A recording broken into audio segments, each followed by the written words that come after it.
बिस्मिल्लाहिर्रहमानिर्रहीम। अस्सलाम वालेकुम। उम्मीद है आप सब खैरियत से होंगे। नाज़िर, मैं हूं आसिफ नदीम और आप देख रहे हैं मेरा YouTube channel A to Z tax consultant.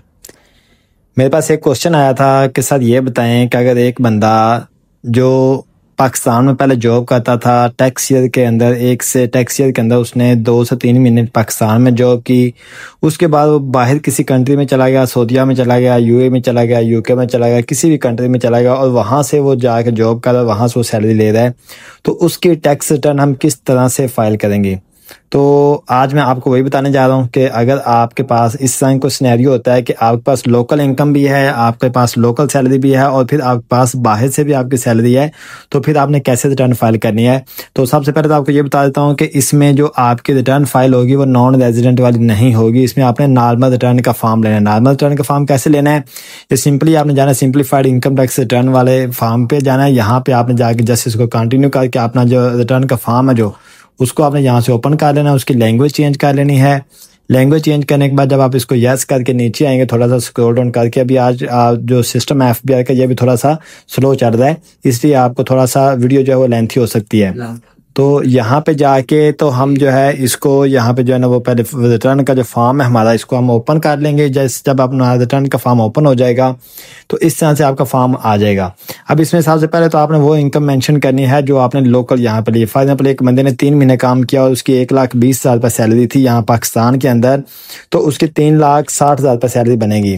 तो आप 3,60,000 रुपये आप यहाँ पे मेंशन कर दें, यहाँ पे लिख दें लोकल इनकम के अंदर, और इसको अपने नॉर्मल इनकम स्लैब के अंदर लिख देना है। जब आप ये लिख लेंगे इसके ऊपर, अगर तो उसने कोई टैक्स पे किया है तो ठीक है, अगर टैक्स पे नहीं किया तो फिर इसको खाली छोड़ दें। लेकिन अगर कोई टैक्स पे किया है तो कितनी अमाउंट पे की है, ये जो टैक्स वाली है इसको आप यहाँ से उठाएं, यहाँ पे एडजस्टेबल टैक्स के अंदर जाएं, सेक्शन 149 ये वाली सेम अमाउंट लिखें और यहाँ पे जितना इसका जो है ना वो टैक्स पे हुआ है आप वो अमाउंट यहाँ पे लिख दें। वैसे अगर क्योंकि जो कंपनीज काटती हैं तो अगर जो 1,20,000 सैलरी है तो इसके ऊपर जो ऑलमोस्ट जो टैक्स बनेगा वो कोई 7,500 बनेगा। ठीक है, जो कंपनीज, क्योंकि कंपनीज पूरे साल का जो है कैलकुलेशन करके तो टैक्स काटना होता है।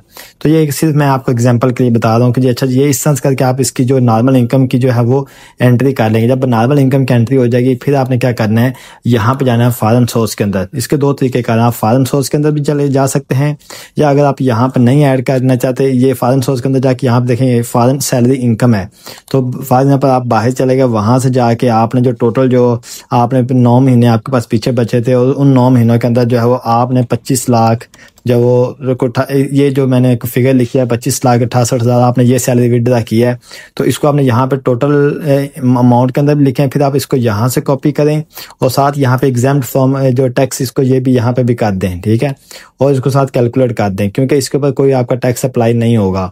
तो जब ये काम कर लेंगे फिर आपने क्या करना है, आपने इसी वाले अमाउंट को यहाँ से कॉपी करना है। ठीक है, और आपने आ जाना है अपने वेल्थ के अंदर आके आपने कंसीडरेशन पे यहाँ पे आके आपने ये आपके पास एक कॉलम है। ठीक है, ये वाला कि income declared as per return for the year exempt from tax, आपने इसके अंदर ये वाली अमाउंट ऐड कर देनी जो आपने बाहर से सैलरी ली है वो, और यहाँ पे आपने 3,60,000 पर जो आपने जो लोकल आपने सैलरी विड्रॉ किया है आपने वो अमाउंट ऐड कर देनी है। तो बाकी जो आपके एसेट्स वगैरह चीज़ें हैं वो आपने बाद में फिर 1 बाय 1 करके लहदा से आपने मेंटेन सारी कर लेनी है ताकि आपकी जो कंसीडरेशन है वो सारी पूरी हो जाए। ठीक है, और इसका एक तो तरीकाकार मैंने आपको बताया था कि आप यहाँ पे फॉरेन के अंदर जाके तो आप यहाँ पे ये अमाउंट ऐड करके तो आप ये इसको ऐड कर सकते हैं। ये भी तरीका बिल्कुल ठीक है, ये भी मतलब ये रिकमेंडेड ये है कि आप ये तरीका इस्तेमाल करें। अगर आप ये नहीं करना चाहते, ठीक है, आप यहाँ पे अपनी सैलरी को शो नहीं करना चाहते, तो सिंपल आप क्या करें, आप यहाँ पे जाएं रिकंसिलिएशन ऑफ नेट एसेट्स पे, इस अमाउंट को यहाँ से ख़त्म कर दें। क्योंकि अगर आप वो तरीका नहीं इस्तेमाल करना चाहते, आप चाहते हैं कि सिर्फ आप अपने रेमिटेंस डिक्लेयर करें और अपने लोकल इनकम शो करें, बस दैट्स इट। तो फिर क्या करें, आप सिंपल ये देखें जितने ये फॉरेन रेमिटेंस है, जितनी आपने बाहर से रेमिटेंस पाकिस्तान में भेजी होगी वो अमाउंट आप यहाँ पे ऐड कर लें। ठीक है, जितनी भी अमाउंट है आपने, ठीक है, आपने वहाँ से सैलरी ली, फॉर एग्जाम्पल 25 लाख सैलरी ली, उसमें से आपने कोई 20 लाख रुपए या 15 लाख रुपए जो है वो आपने पाकिस्तान में भेजा, तो वो अमाउंट आप सिर्फ सिंपल यहाँ पे ऐड कर दें बस, इसके अलावा कुछ नहीं आपने करना। लेकिन अगर आप चाहते हैं कि आप प्रॉपर अपनी सैलरी शो करें कि आपने बाहर से जाके सैलरी ली है, तो फिर जो मैंने पहले तरीक़ेकार बताया है आप उसी तरीके के मुताबिक चलें कि यहाँ पे फॉरेन पे जाएँ, यहाँ पे जाके यहाँ पे सैलरी इनकम यहाँ पे उसको डिक्लेयर करें प्रॉपर, ये आपका तरीक़ेकार है। उम्मीद है वीडियो आपको अच्छी लगी। वीडियो को लाइक करें, कमेंट करें और चैनल को सब्सक्राइब करें। अस्सलाम वालेकुम।